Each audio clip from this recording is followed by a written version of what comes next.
Yeah, I love watching that intro video because it really kind of gives us a chance to see the intense integrity that goes into every stick that Vader makes. Welcome, everybody, and thank you so much for joining me again. This is so great to be a part of this Vader percussion sessions that we do every Tuesday at 2 p.m. Eastern Standard Time. And we have shown so many great interviews with so many great artists. It has been extremely exciting to bring these people to fruition and introduce them and just have a chance to hear their story. It really is fantastic. Next week on January 5th, I will not be here, but we're going to have Vader artist Mario Caliri, and he's going to talk with Adam Deitch of Lettuce. It's going to be unbelievable to talk to him. Adam Deitch, I believe is how we call it. And it's the band Lettuce. And this is just a great interview. Mario, thanks so much for filling in for me in the process here. And later on in January, we're going to have the great Sheryl Crow. And joining us, of course, with Fred Earlingham, is going to be great to have them talk and just discuss about what that's like and how it is when he plays with her and for her and all the journeys that they have been through. And Sheryl, of course, is just an absolute legend. So we're excited to have her with us in January. We'll keep you all posted with times and information and days that we do this on here. As we're scheduling this here, this is great to bring people that, my gosh, I get a chance to meet so many great people whose names I've heard throughout the course of this incredible career. And then I get to meet them. And this gentleman today, I have heard his name for years. From the Bronx in New York, he's a phenomenal player. Would you please welcome Mr. Ralph Roll? Ralph, come on and join us. Hey, man. How you doing? I'm doing great, Ralph. Thanks so much for being a part of us and sharing some of your life with us. You know, we go back and your name has popped up through the course of my life. I'm in the New York area here through many, many years. And you have played with some of the best of the best of the best in the industry. And what you're doing, not only in a musical and drumming and a leadership way in the drumming community, but also as an entrepreneur. So I want to kind of balance all of that, because when I saw Soul Snacks and I saw the cookies that were on there, my mouth was watering. We'll get into that too, but I want to start by, young kid, you're involved with music. How'd you kind of get involved with music, and how does it all kind of start for you to bring this whole musical journey into your world? Well, first of all, thanks for having me, and thanks to my man Chad for having me on. You know, Chad's my drinking buddy for many years. I'm just kidding. No, I don't. No, I don't drink. I'm kidding. So, I started as a very young guy watching my brother Howie, who's about maybe 8 years older than me. He somehow talked my mother into letting him have a drum set, because my mother was a very strict lady. And we had to get permission to do everything. I mean, the reason why is because we grew up in the projects, and she was a single parent, and she had to have that iron fist, if you will, in order to make sure that her kids didn't get into too much trouble. So she allowed him to play drums. And I one day came in our room, a little tiny room, 2 beds. That's all I could fit in, is 2 beds and a night table, a lamp. I'll never forget it. It was a small black and white TV with none of these kids know anything about that dresser. And in the middle of the 2 beds was a drum set. And I was like, oh my God, there's drums here. So my brother was playing in his band. They would practice in the room. Smart move for my mother, because she knew if they were practicing in the room, she knew where he was.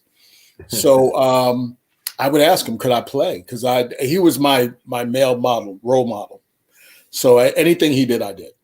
And I asked him, is it possible I could play the drums? He said, you can play, but you're left-handed, so don't switch the drums around. Just sit down and play. And I was like, okay, fine.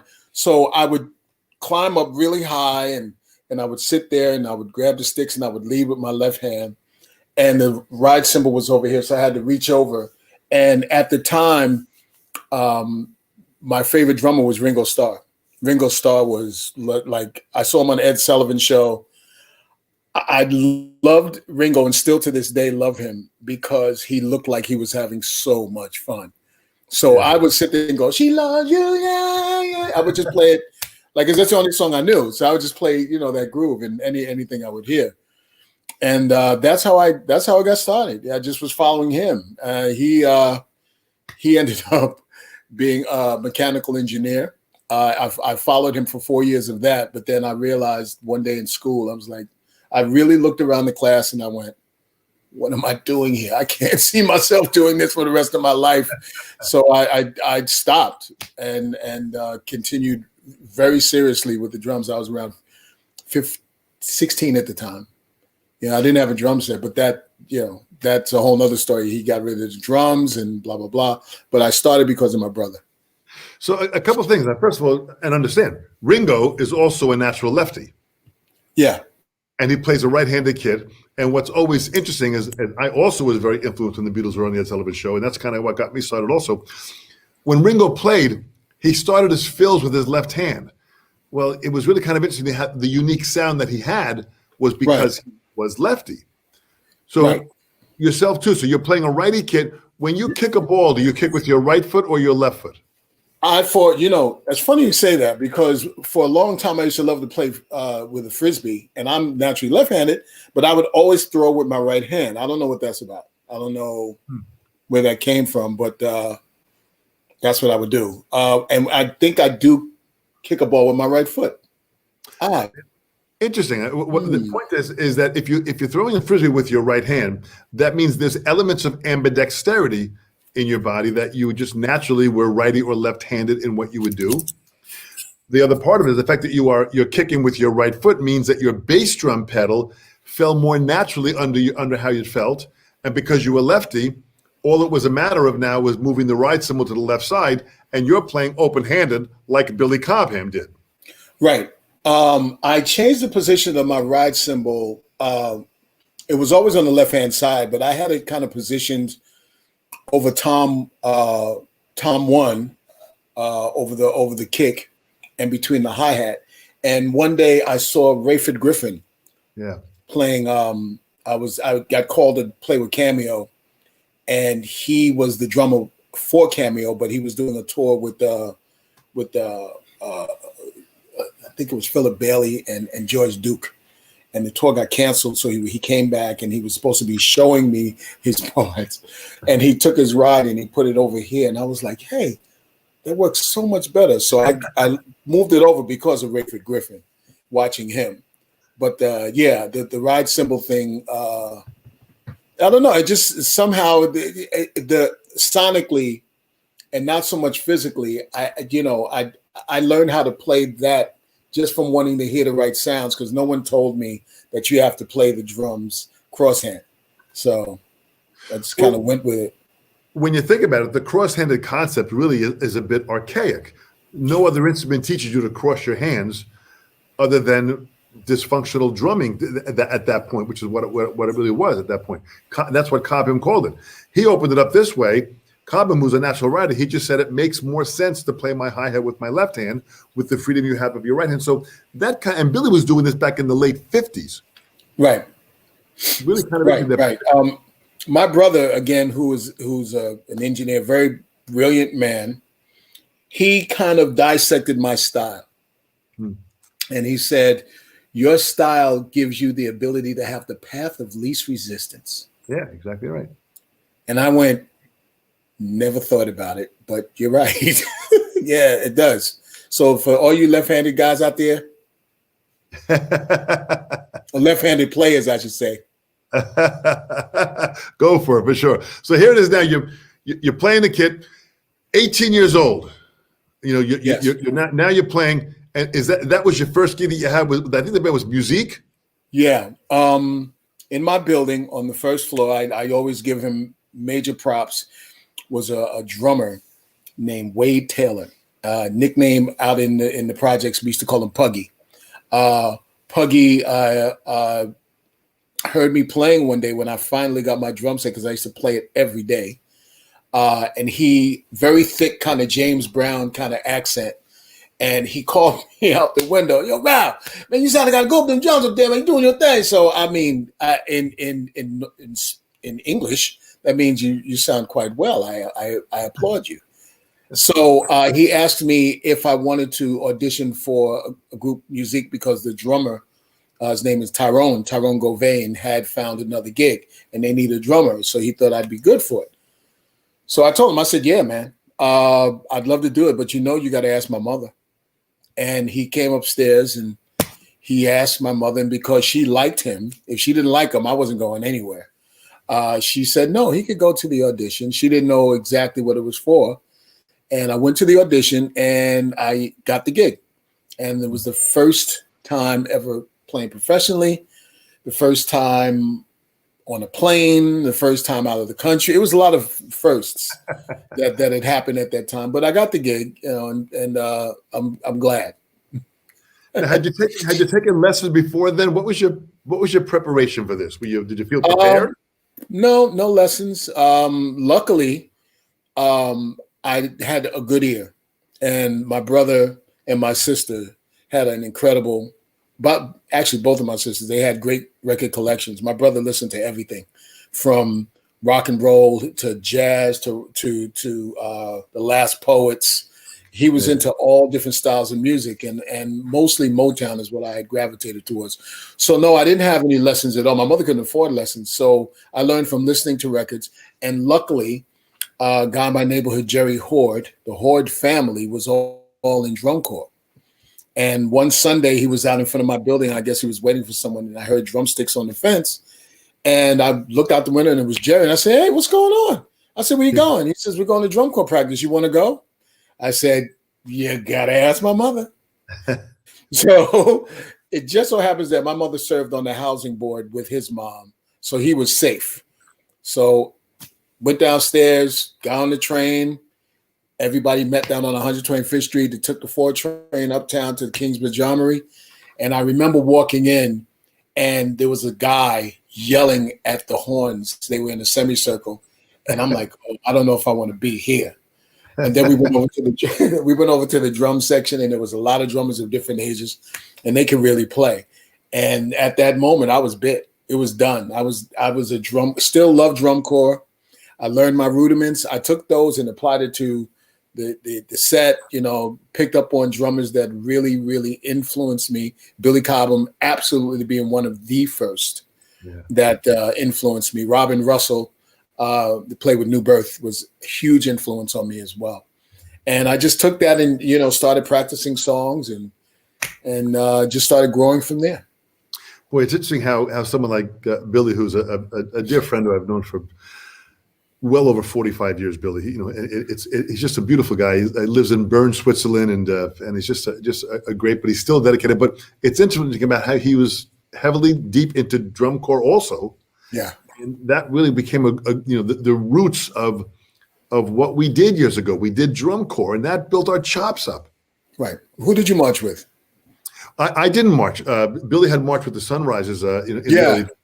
And I had met Billy just performing gigs together in the course of back in the early days. But just to hear him play and to hear his technique of what he did in drum corps, I mean, other than marching in high school, marching bands is what I did.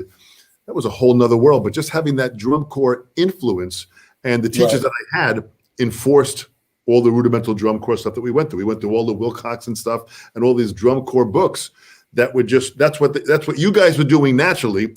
We were learning out of the book. So it was kind of interesting to see the process of how it was done. It was really, really very helpful. And even someone like Steve Gadd, another drum corps guy.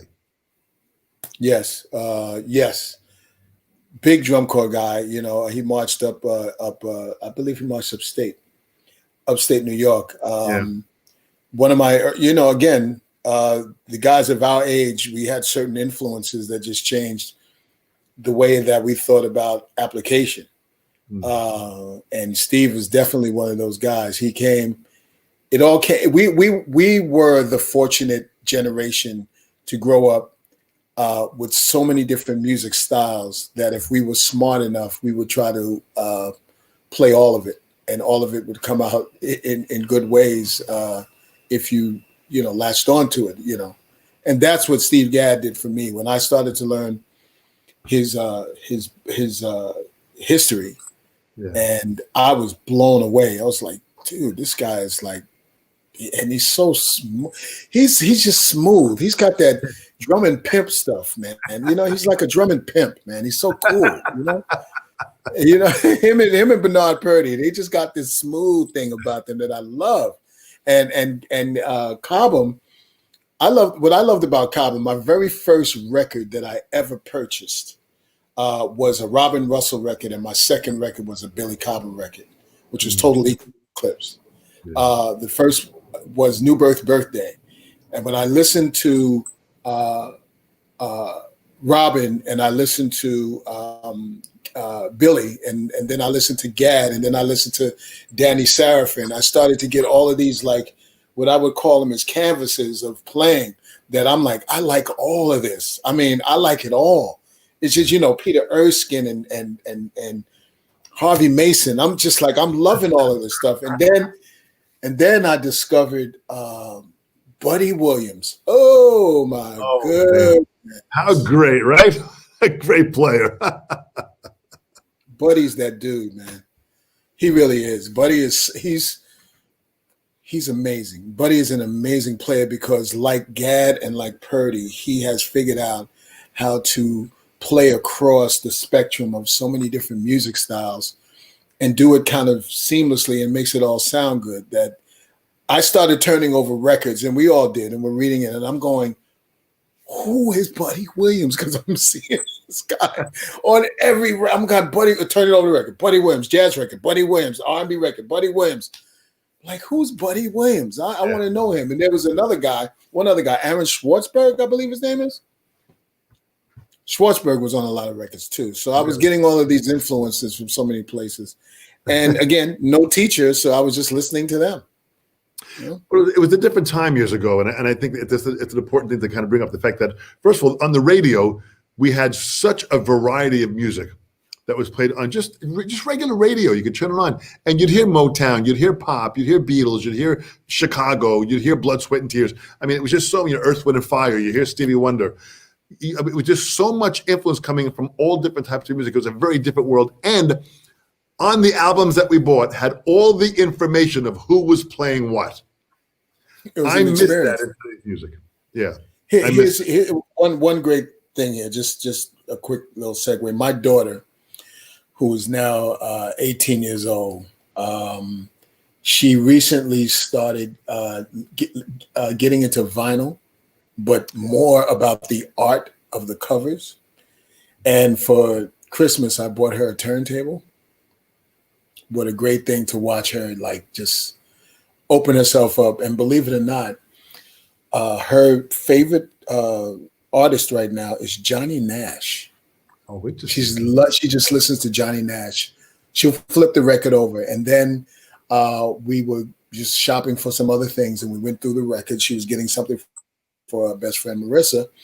And I convinced her to get the best of Johnny Mathis. And to watch this 18-year-old, and I'm so happy because she's reading the album covers just like what you were saying. She's seeing that we came up probably at a, I might get flack for this, but a little bit of music period than they might be coming up in. Well, that's a fair point. I mean, we had information that was delivered to us immediately. And when we bought an album, we listened to the entire album. We listened to the entire representation of the art. It wasn't just one song. You'd hear all of it. So it took you on a journey. You're reading the lyrics. You're reading who played on each album. And it was a different drummer. It might have been Gad. It might have been Jeff Porcaro, whatever we were hearing. We kind of knew their sound because we saw their name relating to what we heard. And it was a very different kind of an education that we had. Right. It was really a very blessed time. Yes, it really was. And all the genres that came around when we were, coming up helped us to, just be more seasoned, if you will, musicians, that we wasn't just kind of locked into, as I said before, one thing. It's kind of cool. So you're with music, you're traveling now, and all of a sudden you're on a plane, you're traveling. I mean, there's a lot has happened in a short amount of time, and you're just taking this in. How are you adapting to it, even just mentally? How are you kind of, fitting in with all of it? How are you interpreting all of it? Well, at the time when I was in music, I was still in drum corps, and I was actually still in marching. I was still of age to march.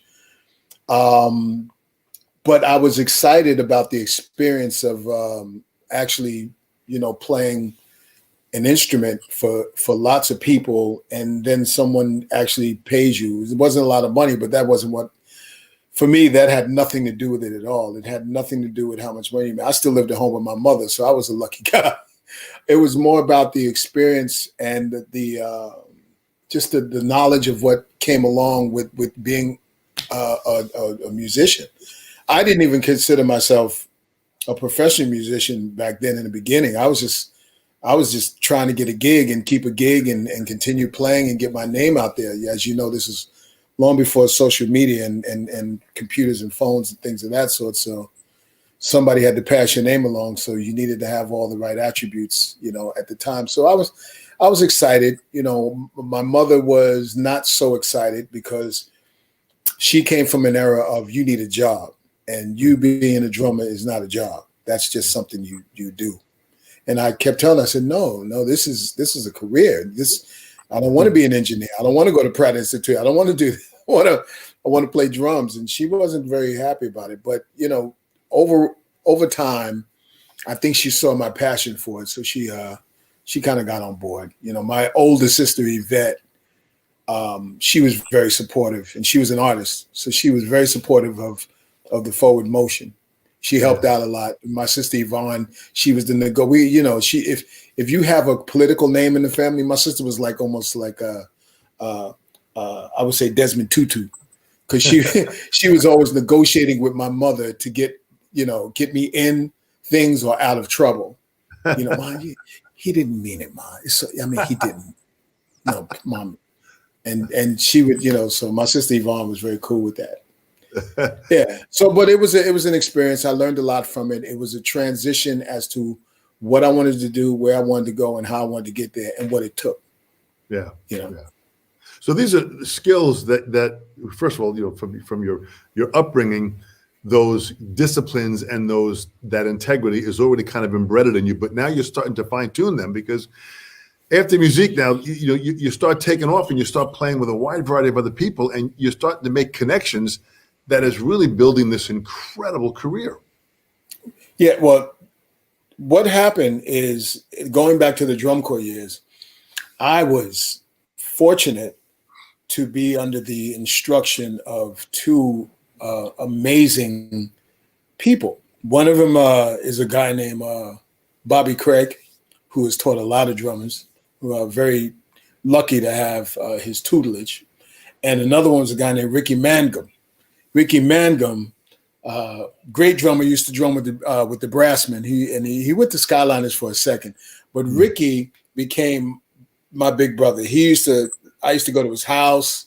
We used to just practice and play, and he's good. He was very good at that. And his mother was always very kind to let me stay over, and we worked out a lot. Bobby Craig, who I call Yoda, he just had this very poetic way in which he taught that most drummers that are instructors now kind of use his style, because he's when I say poetic, he's like the Alvin Ailey, the way he shows you the movement of your stick, and the way he looks at your hand and how you hold the stick, and how he just gives it a whole nother dimension. And I'm glad that I met him, because he paid a lot of attention to serious detail, not so much of the ruggedness of playing, but the details in the sensitivity and the expression of what to play.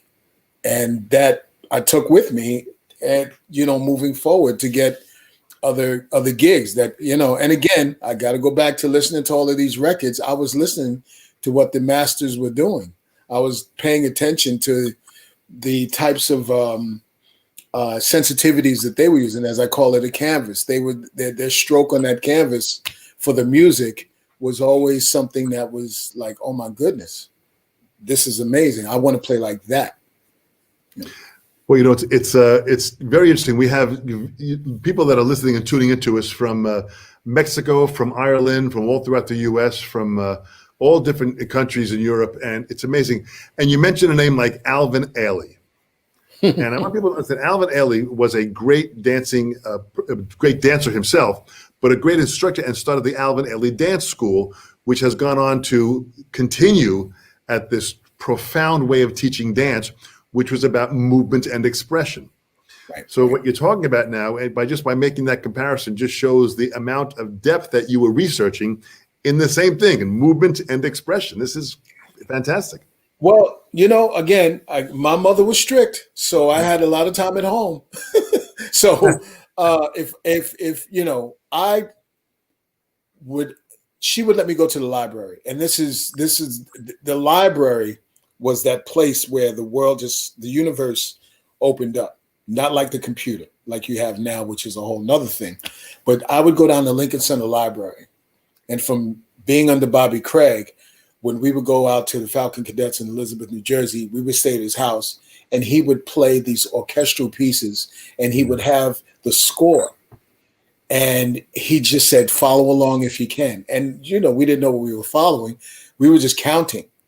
But that opened some of us up to wanting to learn how to read music, wanting to learn how to orchestrate and write, pieces and things of that sort. Yeah. So all of that was part of the whole influential thing. My sister worked in the community center in my neighborhood. They had an African dance over there. So I was doing hand drumming with Aziz Ahmed and his brother, Fareed. And I started to just keep all of these things like, wow, the world is a beautiful place. The library is a beautiful place. I was a kid from the projects, but I was a nerd. I was a straight up nerd. I didn't let people know. I mean, I had the whole, yo, what's up? But I was more to the books, man. I got skipped from 7th to 9th grade, but I didn't tell anybody I got skipped. I didn't want people to know. So that's fantastic. So with this here now, being the nerd that you still are, in the matter of fact, and the fact that in this process, how did it go from there? Where did Nile Rodgers come in, and Chic and all these different other acts? I mean, you played with everybody, and then you did 14 seasons on It's Showtime at the Apollo. Yeah, I mean that in itself was everybody coming in that you had to play with. This was you on the cutting edge of playing. Yeah. The Apollo part happened kind of from Buddy Williams. I had always, when I finally, the way how I got to meet Buddy Williams was a very funny thing. I was walking through my neighborhood, and there was a guy walking towards me. He had on a Zildjian t-shirt, and I went, that's odd. So I stopped him. I said, excuse me, do you play drums? He says, no, but I'm the drum tech for Buddy Williams. I said, what? He said, yeah, I'm the drum tech for. I said, you are the drum tech for who? Buddy Williams? I'm like, get out of here. So from that meeting, his name is Butch Watson. He's a great guy. He introduced me to Buddy, and that was amazing because Buddy was the drummer at the Apollo at the time. Mm-hmm. Buddy was always busy, and up until the pandemic, Buddy's always been busy. I can't think of any time in Buddy's life where he's not doing 27 gigs at the same time. Yeah. So we became friends. He called. I got a call to sub at the Apollo and said, Buddy can't make it. Can you come in? And I subbed, and the musical director, Ray Chu, who him and I, we had become really over the years very, very close. He heard me play. Joe Gray, who was the singer and the stage manager, he who's calling me? Yo, I'm doing an interview, brother. I can't talk to you. So, is this somebody putting an order in for cookies? No, this is one of my long. We known each other. We was 11 years old actually, and he just called me up. So hold on, let me get back to you. Hold on a second. I'm sorry. Sorry about that. So sorry about this. I can't hear you. This is how it works. I can't hear you now. Okay, that was a commercial. So, I'm sorry. Where did we leave off? We left off at. So Buddy Williams. So you go to the Apollo. You go to Apollo. I sub for Buddy. Ray says to me, "I like what you're doing because you sing." and we only have a 4-piece group, and that we need that extra person with that extra voice. Is it possible that you can, come in when Buddy's not around? And I said, of course, this is the Apollo Theater, of course. So Buddy was out for a succession of shows. So Ray said, listen, Ralph, I'm gonna talk to Buddy, because I need to really get this unit the way that I'm hearing that it should be. And I think that you'd be a good fit. And I don't think Buddy's gonna have a problem with that. So he called Buddy and he told Buddy, he said, listen, the people, and it was true that the production team from the Apollo at the time was going, listen, this is what direction we should be going in. And, to me, it's like, I need to ask. I want to talk to if I sub for you, I need to tell you what's going on. I need to find out and make sure that you're cool. And talking about Nile Rodgers called me to do Lady Gaga for the Grammys. And it was a tribute to David Bowie. And the first words out of my mouth to him is, did you talk to Sterling Campbell? And he said, so you don't want to do the gig? I said, no, that's not what I'm saying. I'm just saying, he's been Bowie's drummer forever. I'm just courteous like that. I just was like, did you call Sterling? So, Buddy was cool. Me and Buddy are cool to this day. He's thrown me a bunch of gigs. If I got something, I'll call him, which I know he's going to say I'm busy, but I'll call him anyway. But that's how the whole thing happened with the Apollo. And it ended up being, first we were just doing Wednesday amateur nights, and then the new producers from Showtime at the Apollo, well, the producers at the time, the Suttons, wanted to change the band. And they asked Ray. They came down to see us. They liked what they heard, and that's how we ended up doing the TV show for so long. Yeah, and then I met Nile, and Nile was actually co-musical director for Katie Couric's Colon Cancer Foundation. Right. And he finally got a real chance to hear me play. The first time he heard me play, I felt like the jilted, boyfriend, because it was for a charity event and they were honoring him. And I'm like, I got to play my behind off because Nile Rodgers is going to be here and we're playing Chic songs. And actually the singer at the time, Silver Logan Sharp, was singing a tribute to him. And I'm like, yo, I got to play this Chic stuff because I want him to hear me. And it was like this. And that was it. And I'm like, he didn't hear a thing I played. and then I got a call from Nathaniel Townsley, who was the drummer at the time, that needed a sub because he was playing with Joe Zawinul, and asked me if I wanted to do the gig he couldn't do. And I said yes. Same situation. I try my best to prepare. So I wrote out all of my music. I listened to all the songs. I listened to the live version they sent me with Omar Hakim playing. I listened to all the records. I listened to all the transitions. I wrote it out. We went over to Switzerland. We had a 15-minute rehearsal in New York. Now came in. We played part of the medley. In the middle of the medley, he packed up his guitar and he left. And I said, "What did I do wrong?" So I said, "Excuse me now." I said, "Is everything okay?" He said, "Yeah, you sound great. I'll see you in Switzerland." And that was that. Get to Switzerland, do the gig, and Silver comes over to me and says, "Nile, really like the way you played the show. Would you like to do the gig?" And the first words out of my mouth is, "Isn't Nathaniel Townsley the drummer?" And she said, "No, we were looking for someone." He was subbing at the time. I just wanted to make sure, because I'm really not trying to cut somebody out of a gig. That's not healthy, and that's not how I live. And that's how I ended up being with Nile for so long. And it's been a great relationship. He's such a good person. Sorry to say, but just 2 days ago he lost his mom. But he's a great guy. He's funny. He's caring. He's very talented.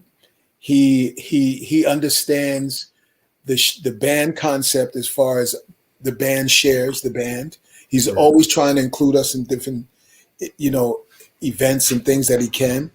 And I really appreciate that feeling of security. Now that feeling of being on edge, I don't like that feeling. And no musician likes that feeling. So that's the story about the Apollo and Nile Rodgers, my dog is coming up on the couch. Well, I think an important point in this discussion of you, Ralph, is to understand the integrity in our industry is an extremely important part of how we brand ourselves. Mm-hmm. And you really have a great brand in how you are. Again, you don't want to take any gigs away from anybody. You are extremely open and honest. You're very, disciplined in how you run things. You're very professional. Those are great qualities to see in someone that isn't always what we see in our music industry. Yeah. I don't do politics. I don't like politics. Politics is something that I try to stay away from. I do music. I learned, I was A&R manager for Jive Records. And when I got into the job, it was truly an A&R job. It was an artist repertoire job. I was cultivating artists, like getting them choreography, flying them across the country, doing remixes for the artists. I mean, it was like the old school traditional kind of A&R where you were hands on. Yeah. And I really loved it. But one thing about working for record companies, they sometimes do not want you to be brutally honest. So I was brutally honest about an artist that who happened to turn out to be huge. But I told him, we were at a round table. It was all of the A&R directors and managers from all over the country, and sitting across from me was Neil Portnow. He was A&R, head of A&R for the company, and then it was David Renzer, Barry Weiss, and Carly, Clive Calder, Sean, can't remember his last name, and then everybody was there, and they went around the table the long way talking about this particular artist. And they were asking, so what do you think? What do you think? What do you think? Because the CEO of the company really liked him. Really, what do you think? What do you think? What do you think? And it got to me, and I said, I don't know. And I swear, it's almost everybody clutched the pearl. Like, did he say I don't know? And so Clive said to me, well, why is that? I said, well, because right now you have so many Black male artists that are out that are really doing well, from Gerald Levert to Johnny Gill to Keith Sweat to Aaron Hall to all these. It's Bobby Brown. Everybody's really doing well right now. How do we break this guy in who really doesn't have a distinct style? He's kind of like a Bobby Brownish, Aaron Hall-ish. He's not him.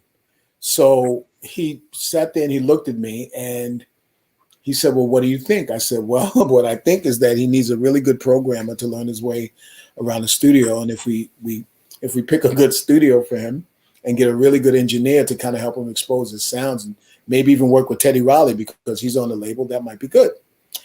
He sat there with total silence and he said, you know what? I'll get Chris Trevitt. We'll do the project in Battery Studios, which he owned, and you'll get a good programmer for him. And I said, yeah. What I didn't know at that moment is I just hung myself.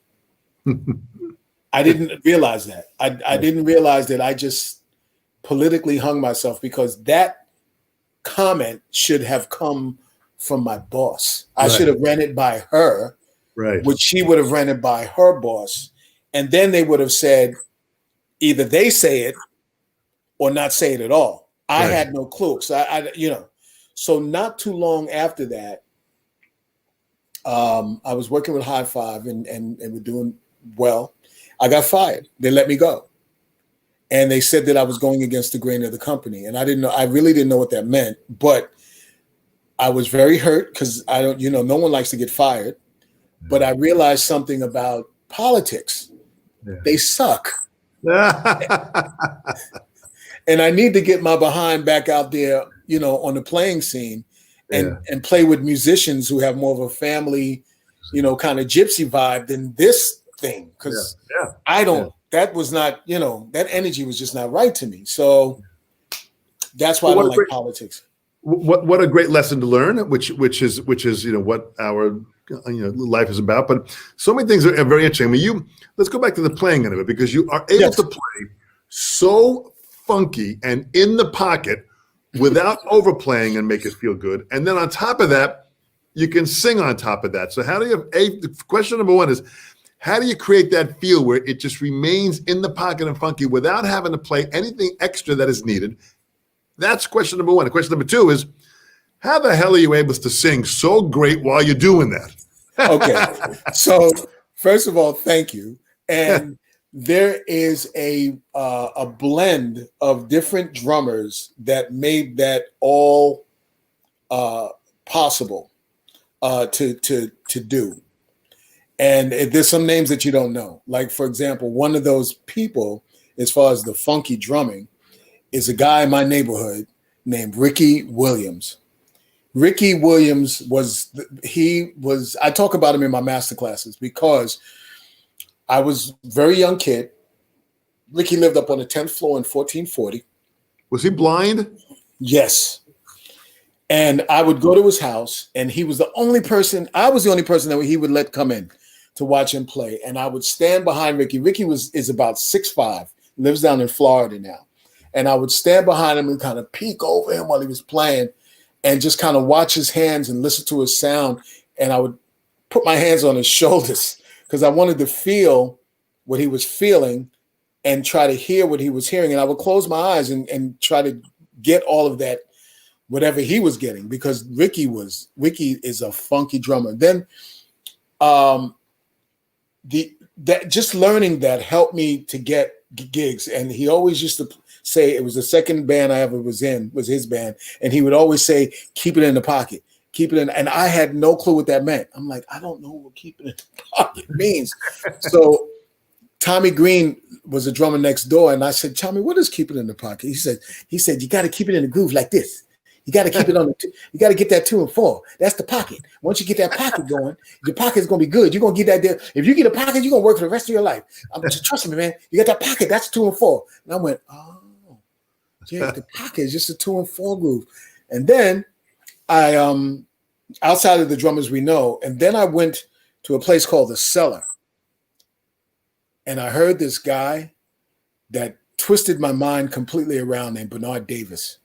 And I watched him play, and I watched him do 27 things at one time. Like he had a wind chime over here, and he's singing background parts, and he's killing it. And I'm like, oh my God, this guy is crazy. And right around the same time is when I got hip to this other young cat who was tearing up everything all over, named Dennis Chambers. So I'm playing with Evelyn Champagne King, and we're opening for P-Funk All-Stars, which was like a gift. Yeah, and the first night I go out to the house, and before George Clinton hits the stage, it almost takes 30 minutes. And they're playing, and this guy is killing it. But I keep hearing these timbali fills. I'm hearing these timbali fills, and I'm going, is the percussionist off stage? I don't see. So I go back around the back of the stage, and Dennis has a timbali set up on his left side. He's grooving, and he's ripping the crap out of these timbali. Oh my goodness. I'm like, okay, I'm not worthy. I'm not worthy. This is where I need to be. Dennis and I, who was one of the nicest people you'll ever wanted to meet, became friends. He sent me a bunch of cassette tapes of P-Funk Live. He also sent me some cassettes of his band in the Baltimore, D.C. area.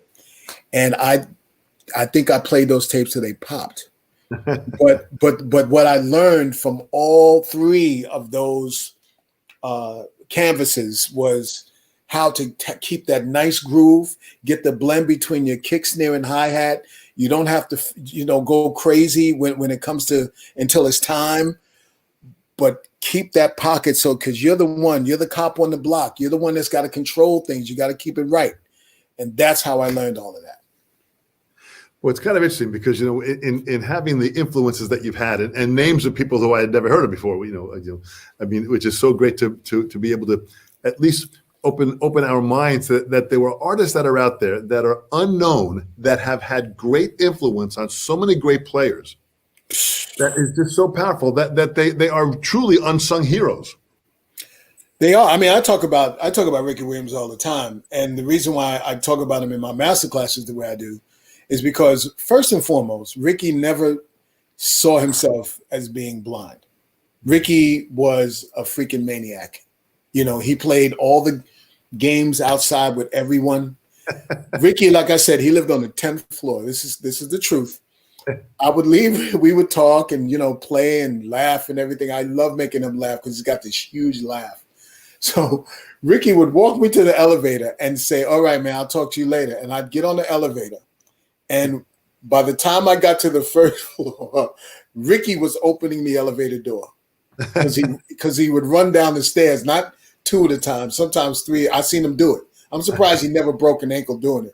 But Ricky, and he would open the door and go, ha, ha, ha.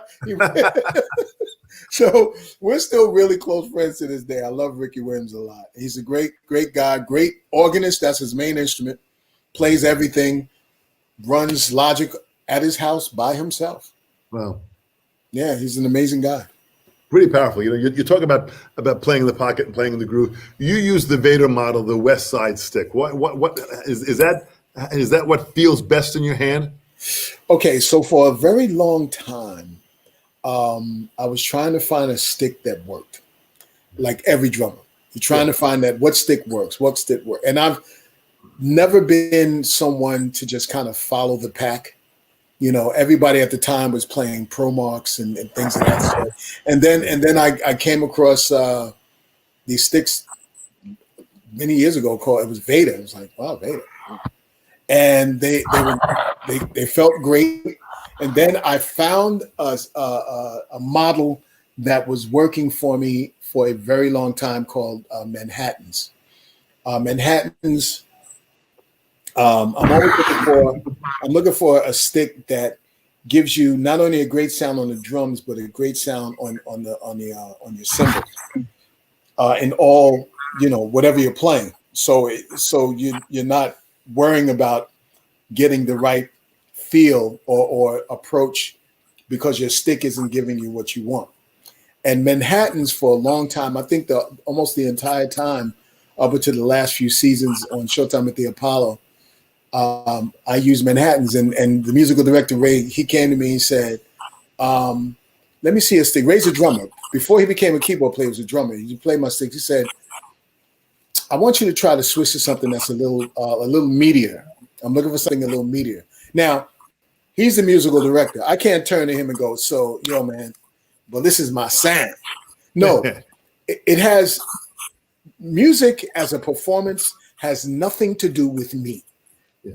It's all about what the music is asking for. You ask the music, what are you looking for? And you give it to it. You ask the musical director, what do you want me to play for the music? You ask the producer in the studio, what sound are you looking for? So you bring a wide range of different styles of sticks to be able to make that possible. So I talked to Jimmy Mola, who was the king of sticks.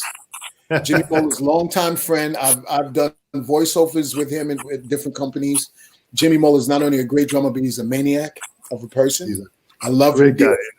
And he said, yo, man, you might want to check out these sticks Vater has called West Sides. And he said they're kind of like a Buddy Rich stick. Is longer and it has that shape of like the bead and the stick actually kind of blends in together. He said, give it a try.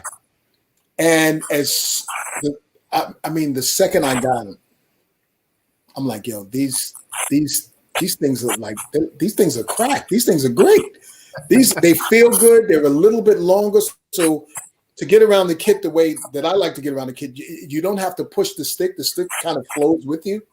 So I'm a big fan of a West Side stick.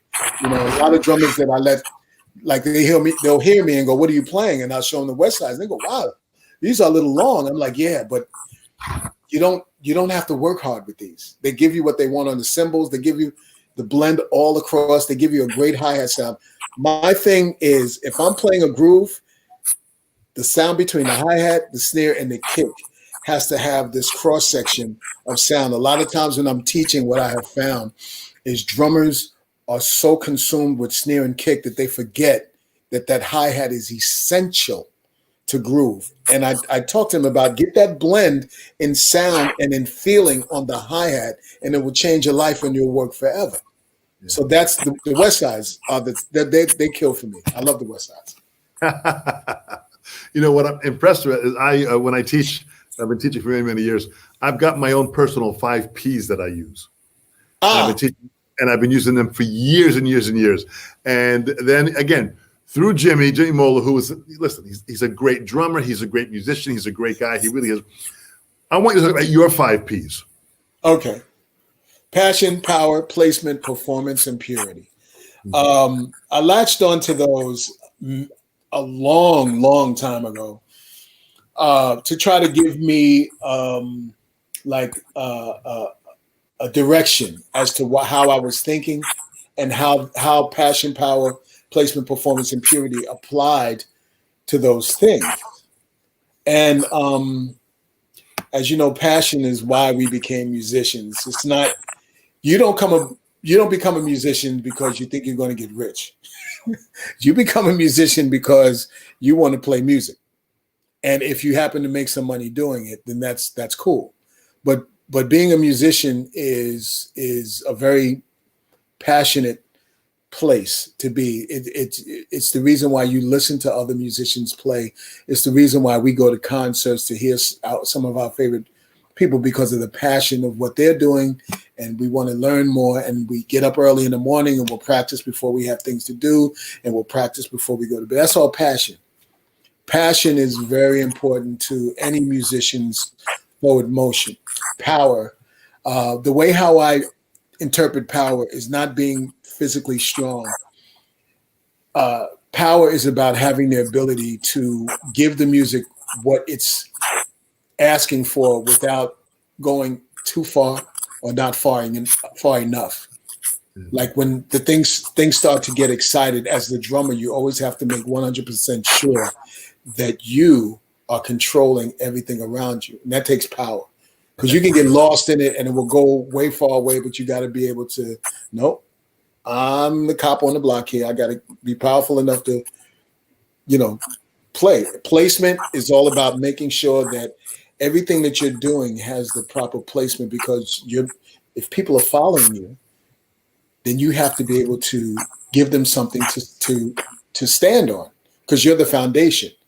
You got to have a relationship with the bass player, like Jerry and I laugh about it all the time, because Jerry and I have this bromance when we go on stage, the way we're looking at each other. It looks like afterward, him and I just going to be like this. How's it for you? You feel okay?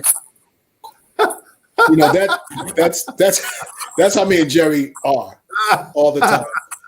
We have and I tell drummers, if you don't have a great relationship with your bass player, there's going to be problems. And if he's not looking at you, get his attention so you guys can get together. So the placement is right. Okay? Passion, power, placement, performance. Because through all of that, you're trying to give your audience, the people that are supporting you, supporting your bottom line, the best performance they've ever seen in their lives. I don't care if there's 2 people or 200,000 people, you give it the same exact level of performance. And then you try to play it as pure and from the heart is what makes it all beautiful. How many times have you got behind your set and you're playing and you almost want to break out and cry because it feels so good? Totally.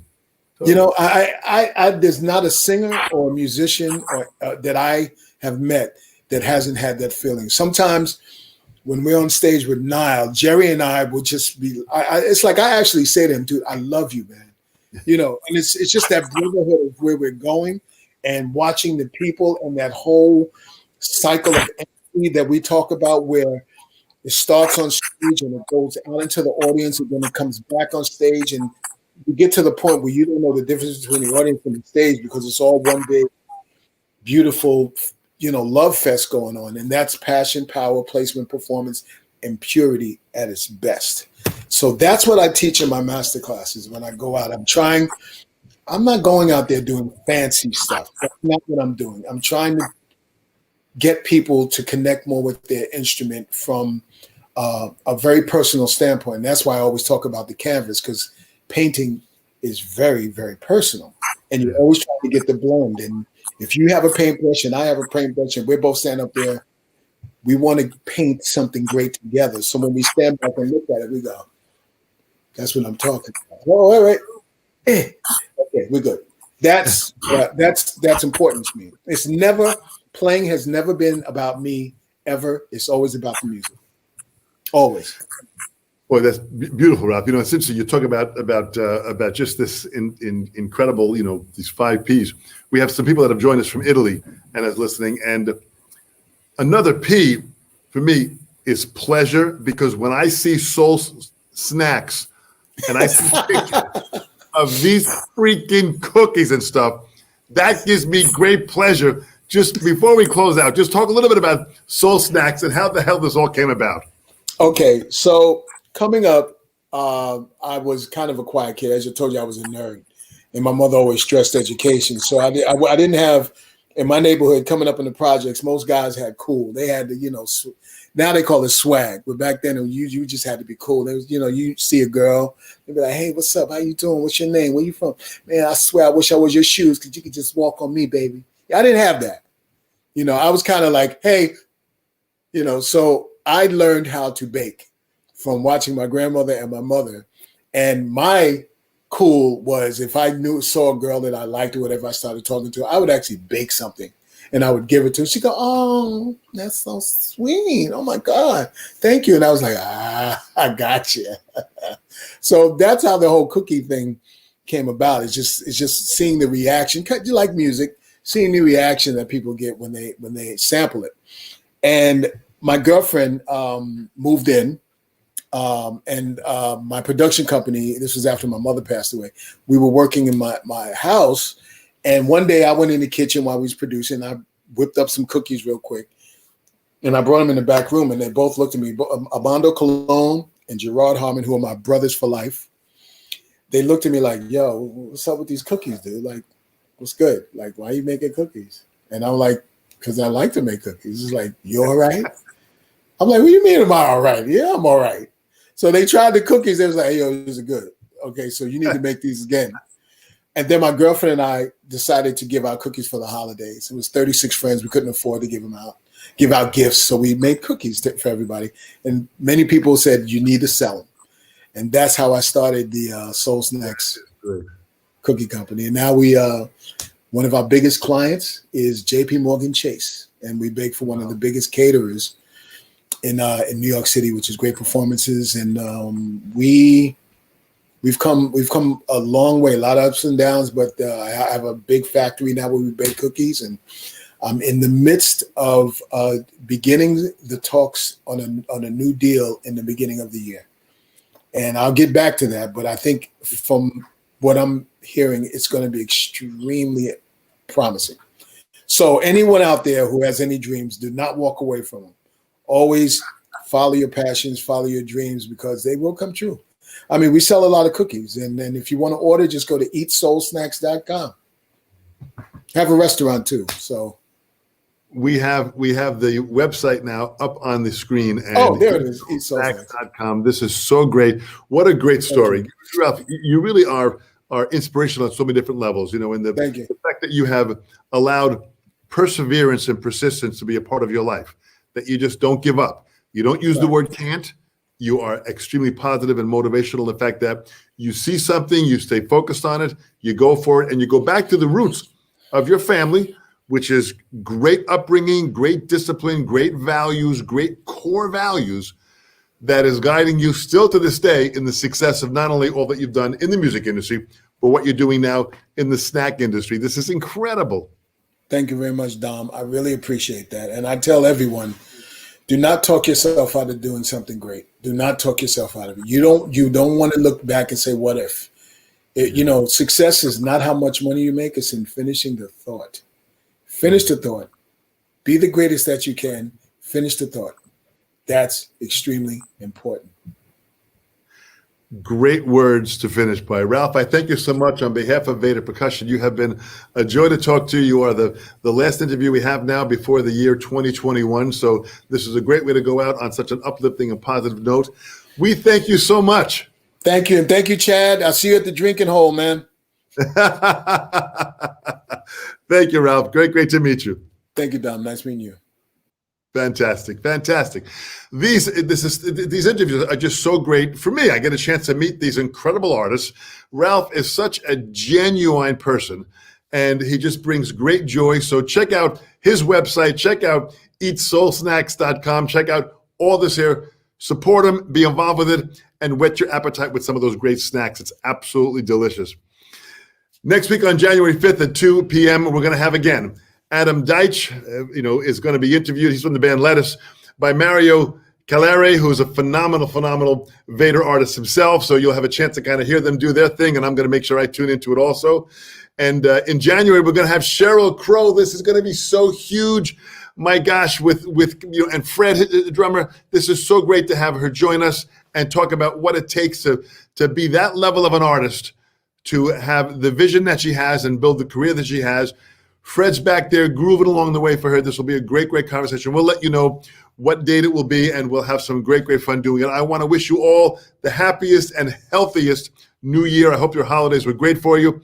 Stay well, stay safe, wear your mask, wash your hands, distance yourself, but not socially distance. Physically distance yourself, but socially connect to everybody as you can in every way. I thank you so much, Chad Brandolini. Thank you so much, Alan Vader. You guys are great, man. You guys have just making great product and inspiring us all. As you can see, I've got a whole, pack of sticks back here. I'm going to go do some playing right now. So thank you so much, guys. I'll see you real soon in 2020.